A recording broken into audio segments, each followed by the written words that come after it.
Hey guys, I'm Elliott, this is Everything Elliott, and this is an Eastonmade 2228 log splitter with attached conveyor. So this is the business end of the conveyor, and everything that comes up the conveyor is going to go into your wood pile or into your tote or however you manage your firewood. So today, we're gonna be making a set of GRIZZLY bars. Now before we jump into this project, I just wanna tell you that the attached conveyor machines don't have GRIZZLY bars available from the factory. You cannot get GRIZZLY bars on this unit from the factory. You're either gonna have to learn a new skill, do them yourself, or you're gonna have to go to your local fabrication shop and get a set made. Don't bother Andrew or Jerry or Sandra over at Eastonmade and say, well, I want GRIZZLY bars on my attached conveyor machine, because you're not gonna get them. And I don't mean to sound rude, but just make them yourself or go to a fab shop. It's as simple as that. So this is my flat bar, and my GRIZZLYs are gonna be 3.5 feet long. I wanna give it as much opportunity to have scrap fall through, so 3.5 feet. We're gonna be doing all the cutting with my plasma cutter, the Thermal Dynamics Cutmaster 40, and then we'll do all the welding with my esab Rebel 285.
All right, so there's the frame.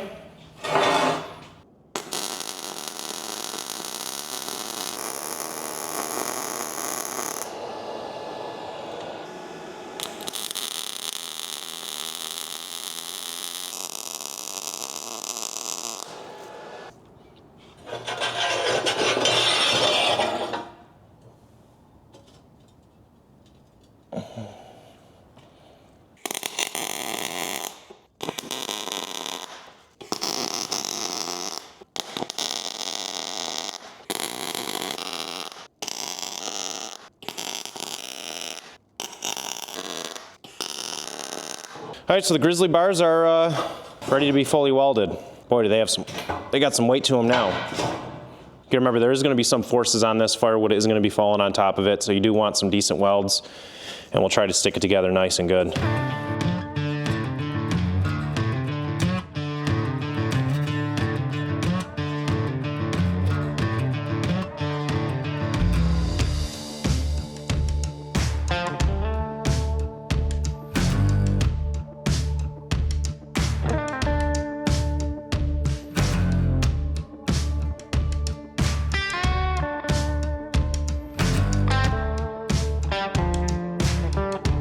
All right, so I got it fully welded and it's cooling off, but I grabbed it and I brought it over by the conveyor so you guys can get an idea of what it's going to look like in the end. So there you go, it's gonna sit something like that. Obviously it's going to be hanging from chains. Right now it's just resting on the bolts for the wheels, but that'll give you an idea of what the actual GRIZZLYs are gonna look like. And then there's gonna be a pan, that sheet metal that I got sitting over there. There's gonna be a sheet metal pan that will run this way back, and that'll take the scrap all the way away. I haven't quite figured out how long that's going to be yet, but as far as the GRIZZLYs go, I'm pretty much set with that design, and I think it looks really well. Looks well? Is that a thing you say? Yeah, I'm pretty happy with that. All right, guys, well, it's the same day. It's after bedtime. We're late in the shop. Late night in the shop. I've made some forward progress since I don't know, 2 seconds ago. And I'm on my last hook, the chain hook. I've just decided to make them myself. It just seemed easier that way. So I'll take you through that process. I'm just using 1/4-inch round stock. They're actually exhaust hangers that I had left over from another project. So we'll go through that process. I'll do the last one with you, and I'll show you how the Grizzlies hook up.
There you go.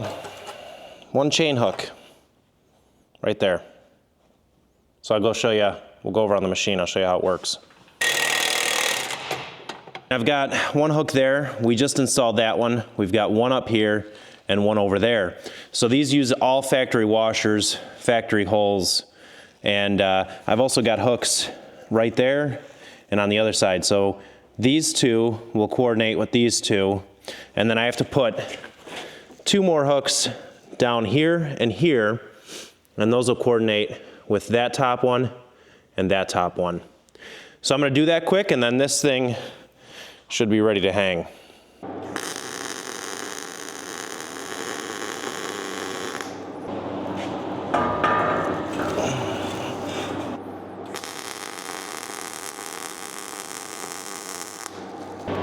Now, I haven't cut any of my chain yet, so this might look sloppy, and hopefully I got enough to make it happen.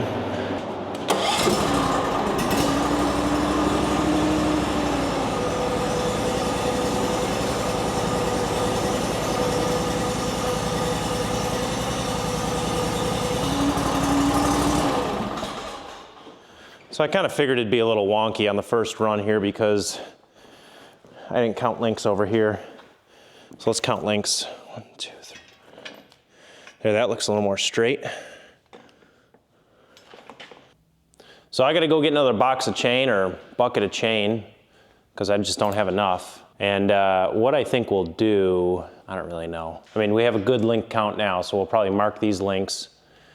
But this back chain needs to run all the way down because after it leaves here, it's gonna run down to the pan and it'll hold the bottom of the pan up. I don't know how I'm gonna connect the pan up here yet, maybe just a bolt. And then the pan will come down this way and this chain will support the back side of it. Well guys, that's gonna be it for today. I gotta run over to my buddy's shop on Wednesday, so 2 days away, and I gotta get that pan bent and cut. I need to get some measurements on it, but I think we're at a pretty good point for the first day.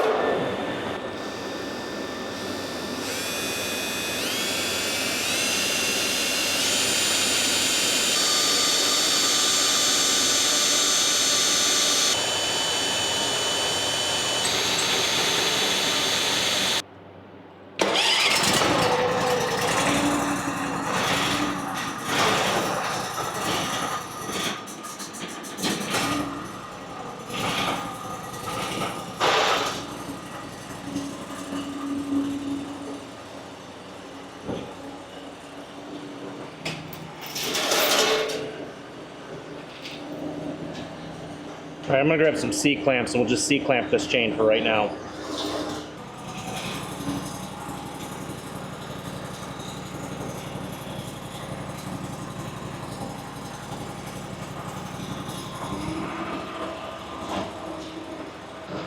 So that's kind of what we're working with now. Obviously the pan is adjustable, so we'll be able to drop that to whatever angle, as well as that being adjustable. So we're starting to get somewhere.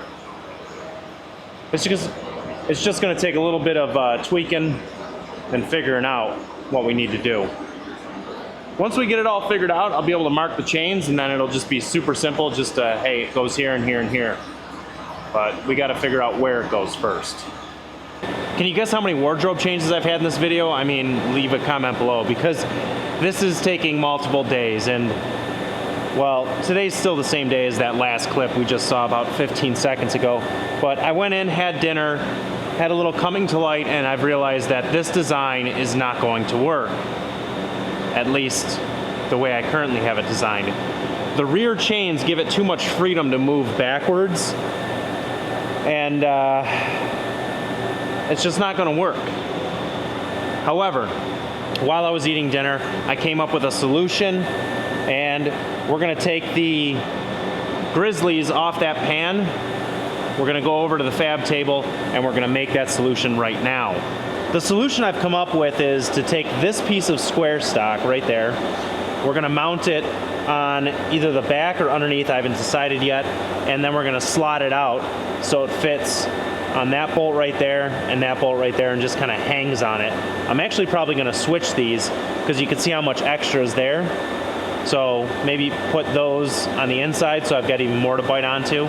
But then that'll sit static on those two bolts and won't be able to move back and forth. I think that's a much better solution.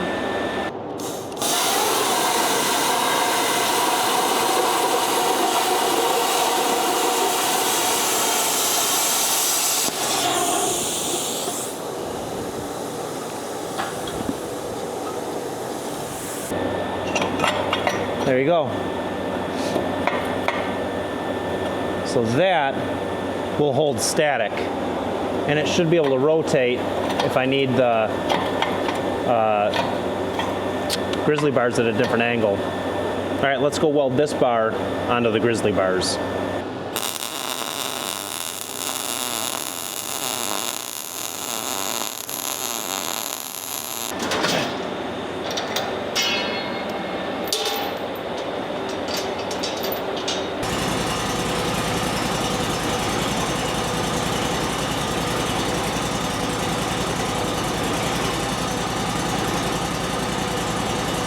All right, well, there she is. I mean, she's 90% there, but it's getting late, so I'm probably gonna call it a night. All I have left to do is cut those chains right there. And then I guess just clean it and paint it. I think we're gonna go with blue. That's what I picked up today to match the rest of the machine. So just to give you guys a quick rundown on how everything is hooked up, you've got two hooks, one there, one there. Those chains run up to a hook on there, and then obviously the same thing on the other side. And then in the center, you've got that center support bar. It's just kind of hooked on those bolts right there and there. That's what holds everything in. And then the last set of chains that run two hooks right here, run up to a hook that I made up there. This thing is pretty beefy. I'm shaking the whole conveyor, so I don't think we're gonna run into any stability issues, to be honest with you. So that's gonna be it for tonight. Tomorrow, we're gonna clean everything up. We're gonna get this thing painted. So I know in the last clip I just told you guys I was gonna paint this thing, but I thought about it, and who wants to watch paint dry? Not me. So I'm gonna paint this thing off camera. I'm gonna paint it blue, oil-based paint, and it should match the splitter pretty nicely. But before we end this video, because it is getting very long, I just wanted to show you how quick it is to take these things off. Obviously, we're gonna start with the conveyor in the down position as we are here, and I just wanna show you how fast it can be. So I'm gonna get my phone out, and we'll time it on the camera as well. I mean, I'll edit it somehow. All right, so I'm gonna do the stopwatch. Your mark, get set, go. One chain there, one chain there. This chain's off. This chain's off. Boom. So this is saying 14.97 seconds. That's how long it took me to take them off. And now the conveyor is completely stock, and you can just fold it up like you normally would as if it wasn't there. I mean, the extra 14 seconds to me really isn't that big of a deal. Well guys, that's gonna be it for the Grizzly Bar fabrication video. I'm gonna paint them off camera. It's 20 degrees outside. I don't know how that's gonna go. Probably not well. But I'm gonna paint them and get them back installed. And in the next video that you'll see this machine, we'll probably be getting it set up in the wood yard. I gotta wait for the snow to melt outside. So thanks for watching. Make sure you subscribe and like and comment, all that stuff. Appreciate you guys, and I'll catch you on the next one.